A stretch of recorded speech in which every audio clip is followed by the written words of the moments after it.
You go to college, your life starts. You get married, your life starts. Oh, you buy your first home, your life is going to start. You have a baby, your life is going to start. But you really don't feel anything different except for what the fuck now.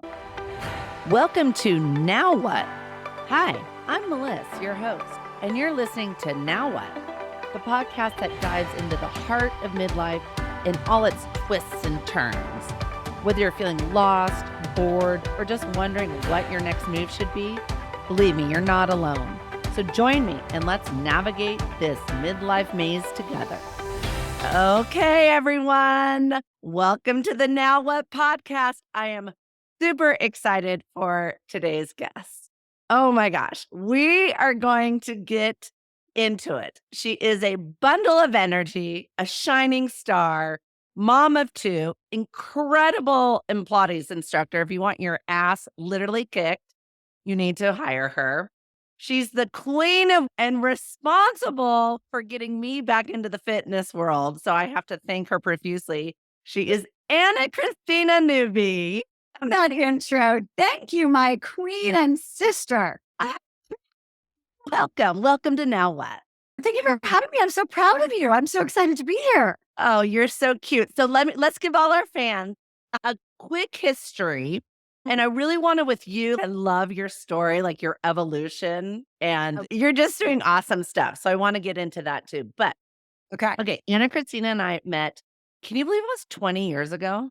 Yeah. I can't. I know, it's crazy. It's like yesterday, and the life lived up until now. Okay. Yeah. 20 years ago at a mom's group. And Anna Christina and I were one of the few, I guess it was 50-50 boy moms. So while our friends with girls could sit and drink their coffee quietly and eat their muffins while their girls just sat and played, well, I at least, am running around like a tear to make sure that my son is not drawing on the walls. I remember having FOMO too, because those girl moms would like go and have play dates by themselves. And we'd hear about it at the next like mom's group. Oh, totally. Yeah. And I'd be like, wait, why are we being invited? This is ridiculous. Our boys are awesome and fun and get dirty. I know. Totally. So Anna Christina and I connected because we're both love to have a good time. We both have high energy. And then life goes on and you just lose touch. And out of the blue, but we'd run into each other here and there. It was like I ran into you like 3 times within a week. Yeah. And we both are like, okay, the universe is telling us we need to connect. Then, of course, we don't really have to. No, at all. But I think our stories have like always collided. Don't forget, as I started in the hard charging world of advertising and sales, my boss had been your boss. Oh my God. That's like our circles got smaller and smaller. Totally. And growing up here, we had so many connections and a ton of my friends went to UC Davis, which is where you went. And totally. So then fast forward to, gosh, I guess it was last year. And I post on Instagram mainly to hold myself accountable. Watch out, fitness world. I'm coming back because I taught spin in the past and blah, blah, blah. And Anna Christina calls me and literally says, I need to meet with you for coffee. We meet for coffee. And she says, I've just joined this new awesome studio. Come teach a class there. And what was my first reaction? I can't. No. Was it? There was all of the excuses as to why you couldn't. And it was immediate. Immediate. And because of you, and everyone needs a person in their life like this, she kept pushing me, saying, why not? Why not? So why not? Why not? And so literally, you're like, just talk to Andrea. I'm like, okay. It was like, just have a meeting. Like, just have a meeting. That's like just the baby step of the big toe. You just have a meeting. Yes. I'll always say no after that, but at least you will have just done a thing. Yeah. And fast forward almost a year later, like, I love it. It literally, I was so nervous and just felt very insecure. And it's been one of the best things for me just to get like my groove back. And we'll get into that later. So I cannot thank you enough because without you, I even told my therapist, I said, if it wasn't, and she's literally just not taking no for an answer. But I don't like that. We got to think about that. Like, why was my first reaction? I know I was just no, but it's like the reframe of, but why can't we do this? No, exactly. It wasn't even like, why can't you? It was, wait, why can't we? Like, there is a deeper question in there of why can't we? Why, And like, why wouldn't I do this? Why would I just say no? Why? That's the curious, like getting curious as to what, and you spiral down into that nice little place of, oh, I'm just scared. Oh, I'm just fearful. Oh, I'm just not, I don't feel worthy that I can To go in. Yeah. totally. Yeah. And I think as we get older, it almost gets worse. Yeah. At least for me. Now I'm getting better because I'm really focusing on it, but it's just I don't know. It's almost like when you're super young and naive. Like some people say, "Were you so scared to do that when they're young?" They're like, "I didn't know better." Like, why not? But I feel like we get too much in into our heads. We're jumping into all of probably what your questions are, but we've spent 20 years, let's give ourselves at least 15 in such a different specific role. And it's the generation we were brought up in. If this was our job, was raising kids. So if your identity has been wrapped into I'm raising kids, how it's really hard to jump to that place of, oh, I not only am I a mom, but I'm all these other things and I have all these other interests and I'm going to explore all those. But you are scared and you feel guilty and the shame, all of that. And you just don't think that it's possible until you just take the tiny little steps. Which that literally you just summed up the whole purpose of this. That's like literally, take the smallest steps. Like you're Right. not alone. Like just take the smallest steps. So okay, I want to go through your evolution. So you go to UC Davis. Go to UC Davis. Yes. I actually went to University of Arizona for one semester, That's right. then DVC for one semester, then transferred as a sophomore to Davis. Which I love because that's what life is about, trying things and then pivoting when it's not working for you. And that touches on where we are in our life with our kids going off to college. I had no idea. I was 17 going off to college. I was a mess. I didn't know what I was supposed to do. You've been being told what to do your whole life. You really don't have this. While you have some anonymity in college, you don't have really the independence that's been fostered to make appropriate decisions for yourself or to believe yourself in that what you want to do is right. So I floundered and it felt safer to come home. And then Davis was a beautiful transition because you're an hour away, right? Yeah, And knowing you're there, but not so far that if you really are still in that place of, I need familiarity, I could come back. totally. Okay, what did you major in? Rhetoric and communication. Oh, fitting. Rhetoric. Or Well, I think it was communication, but yeah, rhetoric, it's like the art of communicating, the art of arguments, understand totally. the art of bullshit. This is the thing, and I think kids today are so pressured to know exactly what they wanna do, and I tell everyone, "You guys, unless obviously, if you really know you wanna be a doctor or blah, blah, blah." Yes. Yeah, but it's okay to not know. I was a communications major also. I fell into my career. I Good. interviewed first, a headhunter sent me to a finance institution, and math was actually my specialty. I had to take a test first before they didn't even interview me. The test person comes out like, "Oh, sorry, the person interviewing you got busy. We'll have to reschedule." I go back to the header. I'm like, "That's weird." And she's like, "Yeah, you didn't pass." But you know what? Finance wasn't for me. I'm just like, I wish that they had told me in my first job in advertising was in the media department, which is all yeah. number. It's not media, Oh, television, totally. it's numbers. I wish I'd failed that test because I made hundreds of millions of dollars of mistakes that they caught it. And I was like, oh my God, I'm so sorry. I lasted 1 year. 1 year before I hopped, skipped and a jump to the sales side. I was like, I'm Well, so better suited here. you were smarter than I. It took me a while to realize, okay, I can work way less, have way more fun, and make so much more money. Totally. So much more fun. Yeah. Wow. And seriously, like the interpersonal communications, which is what like the focus of that major was, I think that had I obviously hindsight, right? If I had Yeah, known then what I do now, like the interpersonal communication, understanding our dynamic, understanding body language, understanding just how somebody is positioning and posturing, there's so much magic to that. It like tells an entire story on its own. oh my God, I love that. No, I seriously, you're so right. It goes back to when I was saying no. And when you really look at it, why not reach for the stars and go for your dreams? There is a quote that says the only difference between what you're doing and that person is doing is they took action. Yeah. And I think what was the other one I read, and I'm blanking on who it is, and I'm sure it's somebody very famous. It's we're not afraid of like our darkness. We're afraid of how bright we can shine in our greatness. Like we're so scared of how amazing we could be, that we keep ourselves small because we're, I think, so terrified of how big it could be. How I amazing. just got goosebumps. Yeah. Why is that? I don't know. I don't know if we've been told, like, I mean, I don't know about you. I don't know if we've been felt that we're supposed to keep small. I mean, you and I are both very loud. We're loud people anyway. So we already have that. You have stature to you, right? So already we're big. And I feel like if we're too big, we have to diminish ourselves. But to be honest, the people we're meant to be around will be able to absolutely love our bigness, thrive in our bigness, add to our bigness, shine a light more on our bigness, get as big as we fucking can. I love that. And I think as you get older, at least for me too, being a people pleaser, not everyone's gonna like us. And I'm okay with that. For a long time, I was not okay. Like, what do you mean that person doesn't like me? I'm so but like I would focus on the one person that doesn't like me as opposed to everyone else who did. And now we're not all meant for each other. It's okay. And that's a hard one. And hopefully we're learning it now versus in our 90s, hundreds, whatever. And we can Yeah. that information on to our kids. Yeah. Right. That's where like that next generation hopefully is getting, you can do whatever you want. Just do it with passion and love and integrity. Yes. Yeah. Okay. How old were you when you had so you have two amazing kids? Two amazing kids. Yeah. How old were you when you had Tate? 31.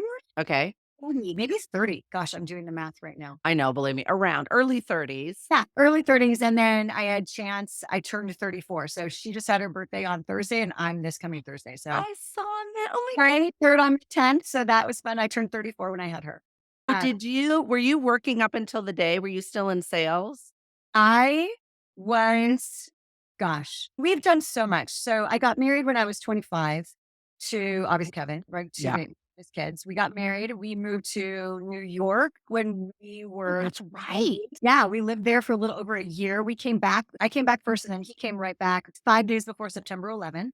So we had that. And then like we lived in San Francisco and then of course got pregnant with Tate and I was working that whole time. We moved to Moraga. Yeah. I got working. We had a nanny that came in from Oh, San you did? Yeah. Wait, so when I met you in the moms group, you were still see, I forgot about this. So I had, so I went back to work after Tate, and then I probably when he was 4 months old, I went back, and then I lasted until he was maybe 18 months old, and then I pulled the plug, and then we had already moved out to the East Bay, and that's when I met you. Is where you just moved to Moraga. I Yeah. got in the moms group. Then when I was pregnant with Chance, were you pregnant with Tyler? Dylan, when I was pregnant with Chance, Yes, because you guys, Anna Christina, I'm not being like negative on myself, but I only gained 40 pounds with each kid, but I was so ginormous. Yes. And then Anna Christina is still has this rock body. It literally is just like a basketball. So yes, we absolutely. And I just remember waddling in. I'm like, you went for the third though. I'm so proud of. so how can you remember Ask me. quit your job, how that transition was? Because I know for me, the day I quit, I went on maternity leave. I was supposed to go back and that changed.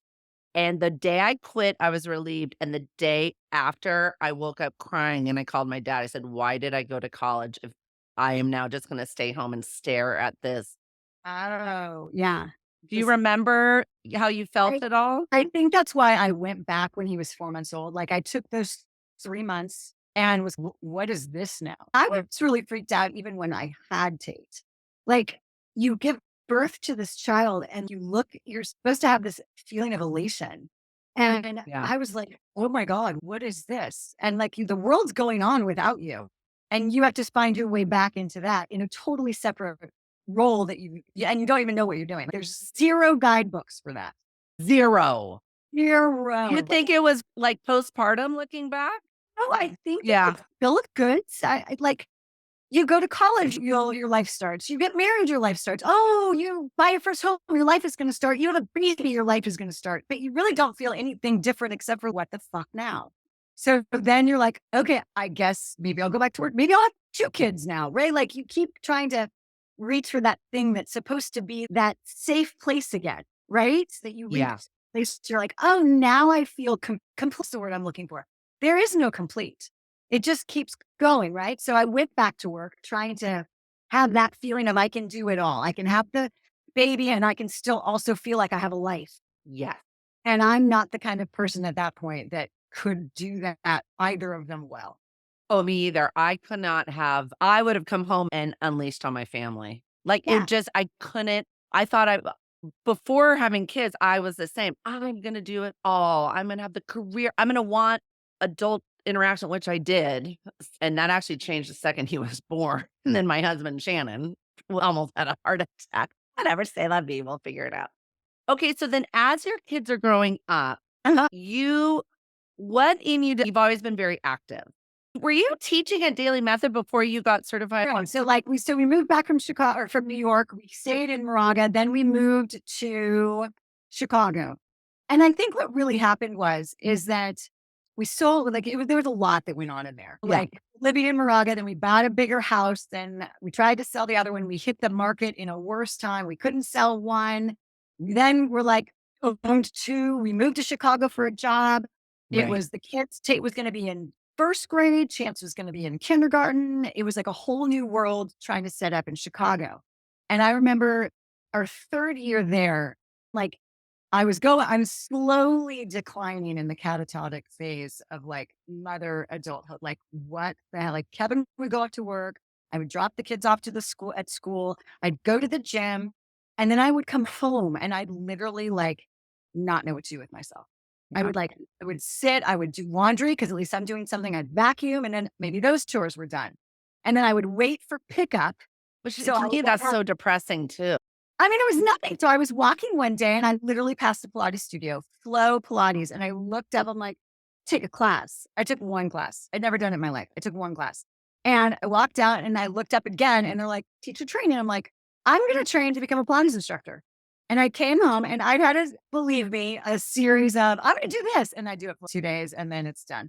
I'm going to learn French. I'm going to be speaking French to my children. I'm going to I'm going to be an actress and I'm going to take acting courses. Like, how many of those had I done? We're so similar. I'm acting on my list. And we're so similar. Okay, Like go on. all those things. So finally, I was like, I'm going to do this thing. And I promised myself, I'm going to do this thing.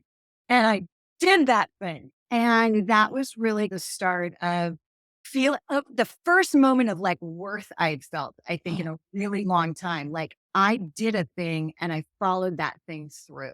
And I finished all my hours. I got certified. I like all of a sudden it was that. And then it's okay, now what though? So now I actually have to do the thing. So then we moved back here and there was a company going out of business. I bought two reformers and I had them in my living room and I just started having people come to the house and do it. So that's where that started. And yeah, there was nothing I'd never thought of it before in my life. I had never danced. I was a cheerleader, but we all know how bad, I mean, it was like, Now it's really not that it wasn't athletic when you are, but it's like, that was not us at all. and that's what I try to say to the kids, looking back in college as your communications degree, fast forward to now, you own your own business, you're a Pilates instructor. Yes, it's good to have a plan for sure, but I just think it, these kids are so stressed out. It's like if you have to pivot, and this one phrase, you'll love this. I've probably said it to you, but rejection is just redirection. Have you said this to me? It's that or rejection is the universe's protection. Yeah. So there's Yeah. redirection, protection. Whatever isn't meant for you there's a reason why it's not happening and something better is on its way. There is a reason I failed that math test and couldn't even get interviewed. Right? It's all of it. There's a reason behind all of it. I am a firm believer that there's an orchestration to all of Yeah. it. Okay. So I want to and go as deep as you feel comfortable, but you also have become very spiritual, which is what I love. And I'll never forget when it just makes me laugh so hard. We meet for coffee and we're just chatting. And I'm like, we're talking about how we're just, hey, and I really do think I was raised Catholic. And so raised that there's a God, but really more that there's a higher power and we're really not in control. And are we, you go, I'm 2 minutes away from thinking that we're just all aliens on this earth. And it's so true. It resonated with me so much. I'm like, I think we are aliens. Like, Why not? Like, why not? what? No. So it just makes me laugh. So were you raised were you raised I in was Catholic? raised Catholic. Yeah, I thought so. I've always been definitely there's something else bigger than us for sure. You can call it whatever you want to call it. You can call it God, the universe, spirit, source, whatever. Yeah. Raised Catholic. When my dad passed away, I've always What year was that? God, I can't remember. 2010? Okay. It was 2010.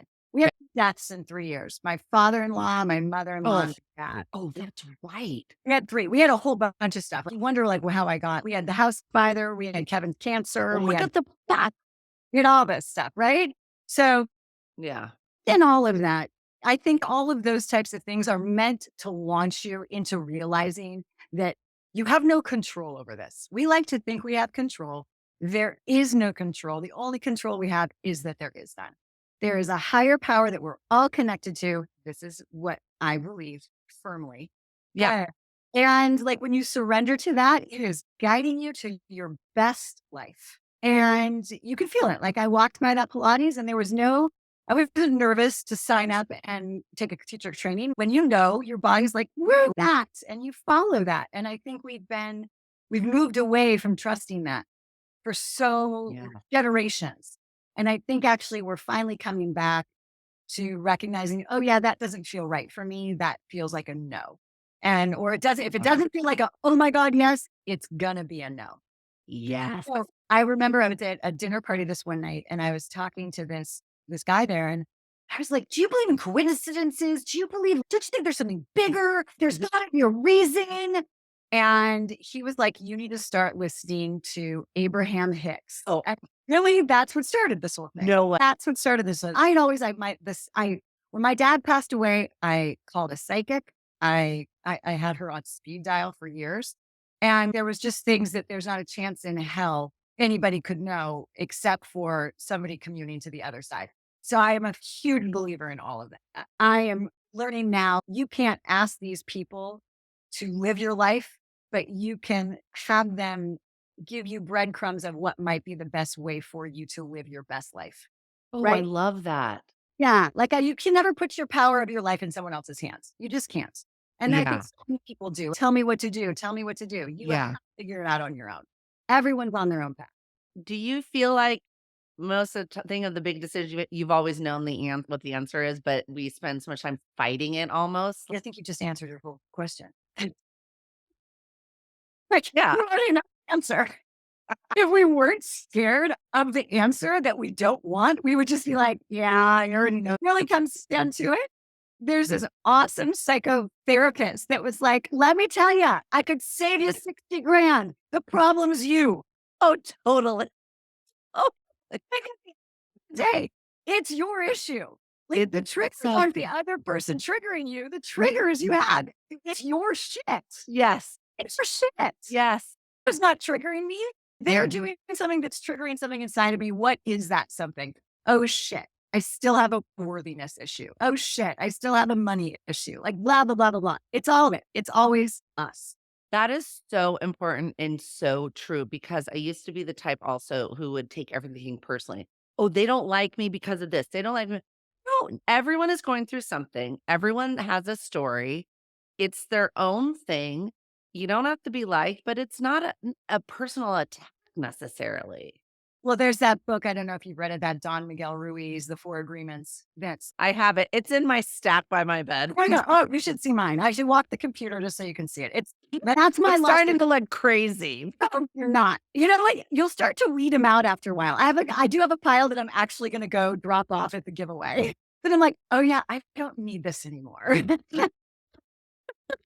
That's what I'm done. Is don't take anything personally, and it's so hard.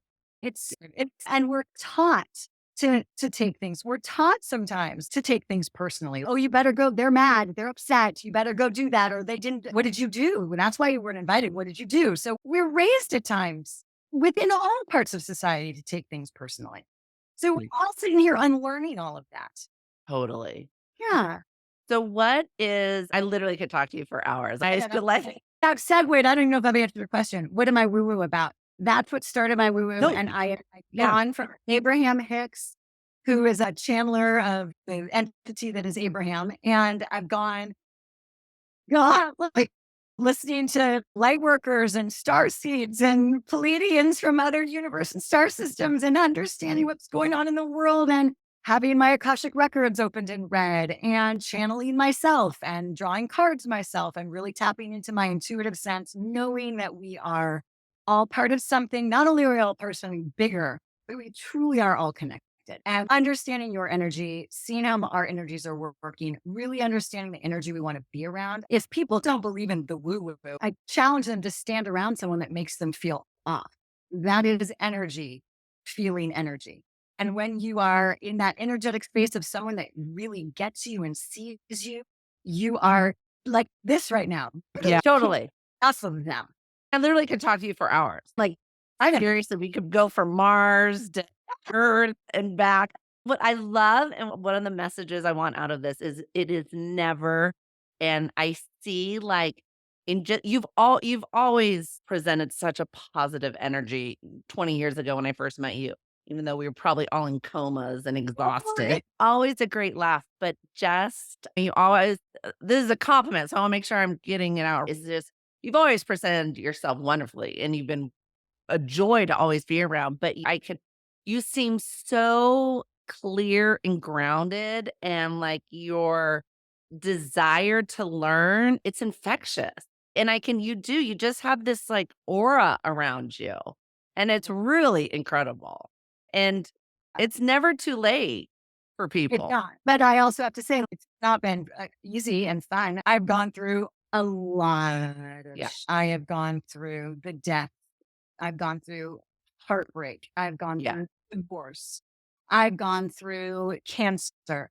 I've gone through me, myself, and I being like, this is where I could cry, riding on the bathroom floor. It's always the bathroom for some reason for everybody, like Hmm. crying and that sense of if it doesn't get better, I don't want to be here. I don't want to feel like this anymore. Not that I didn't want to be in life, but I can't feel like this anymore. And knowing that as you peel through that, you slowly and surely start to have more faith in yourself.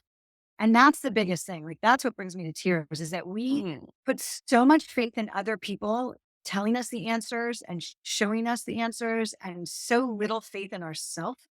And so for the past 6 years, I have been on a journey of self exploration, self discovery, self acceptance, self growth, self awareness. And through that has become more Pilates. It's become yoga teacher training, Tantra teacher training, breathwork teacher training, Ayurvedic counseling, understanding all of those well being practitioners or Hmm. practice and modalities. Also, I can feel safe, secure in my own body. And if any of the things that I have learned I can pass along to people, that's my biggest hope because there's no greater gift you can give this world than to know yourself so completely that you can show up so 100% in your integrity, in your authenticity, in your agency, and you are good to go. Bravo. I want to say thank you. Like, yeah, And hard. And it's it's fucking hard. intense, and there's no end. And I think you have to do it with no guilt. Like moms, everyone actually, it doesn't have to be mom, but I feel like women in particular have to I always say, put themselves back on their own to-do list, right? You may, especially when you're in the thick of raising kids, you have a to-do list and you're not even on it. And you And have to, whether that is, yeah, take a Pilates class, go for a 10-minute walk, start small, but it has to be something, it has to be daily. But it's all like we're raised like, oh, that's just guilty pleasure. yeah. No. And by the way, I don't think it's selfish. Like I like manicures, pedicures, massages, those are all they're feel good things. And but the at the crux of that is that you're giving yourself your time. Yeah. You got to learn to give yourself your own time. You've got to learn to sit in yourself. And if you also are always trying to keep busy, it's because you don't want to sit with yourself. Learn to sit with yourself. Learn to sit and say, okay, in this next chapter, when my kids get to junior high, what do I want for myself then? Not how do I want my kids to see me or my husband to see me or whatever. Like, how do I want myself to see me? That we don't look, and you're right, everybody else is above us on that list of things to do. And you're not selfish by wanting to go and take a class that interests you. Okay, I just had an idea. We're going to end with this. You Oh, need to no. teach this course across the world to young people because I literally have said to my kids, the most important decision that you make in your life in my opinion, is who you marry and especially who you're going to have kids with. Mhm. And we think back to 25, I was 29. Yeah. It's so young. And of course, none of us knew who we were, but there is the biological, as we get older, obviously you can have kids later on. But you gotta take that time. How do we teach the next generation to be like, yes, you just gotta take this time to really know who you are? Because none of us did. I think I read that. You've heard of Ram Dass before. I'm dropping some names. I know it's not for any other reason that I think it was him that said, I can do nothing more for you than know myself completely. You can do nothing more for me than know yourself completely. And when those two things happen and you can communicate to one another, there's magic, right? So even doing that for our children, you talking to your child that way, me talking to my kids that way, we don't know and there's so much we don't know. And to know, hey, you guys, I still don't know what I'm doing half the time. Hopefully, there's no rule book. Like, There's no rule book. so, yeah. Oh my God. I'm telling you, I think that's your next thing. We gotta do a course, make it mandatory. We'll just do some more podcasts. There will go. Yes, this blows up and just becomes viral. Finally, I love it, love it, love it. Oh my God, you are the best. Oh my God, thank you. I'm so proud of you. I really am. Like, you just totally did it. I'm super excited to see your adventures in November, and I'm like supporting you behind the scenes. Thank you. Killing it. We're killing it. I do. I give you a lot of credit for getting my butt in gear because you are not going to take no for an answer. I'm forever grateful for that. And you are a very big inspiration. So much so, I thought this woman went to Disneyland by herself. But she wants to do something. I will go to spas and hot springs alone and camping alone and doing all that. I don't think I could do Disney alone. That sounds insane. I was impressed 'cause I'm a Disney freak, so I actually could understand that. But Well, if that's where your self-care takes you, oh my gosh, you're the best. Thank you for your time. you are welcome. I can't wait to collaborate with you again. Yeah, love you. Love you too. Love you. You're so Oh good my to gosh, me. you won't find me online, but if you want to get in touch with me, it's actoso22@gmail.com. I am a Pilates studio in Moraga, and I teach mat Pilates at Higher Ground on Mondays and Wednesdays. So that's my little plug for me. There you go. She's the best. You will literally, oh my God. Thank you. You're an Thank you. amazing teacher. I love what I do. So hopefully, Yeah. All right. Love you. All right, Hoops and Gloss. That's it for this episode. Please share with a friend, and I'll see you next week.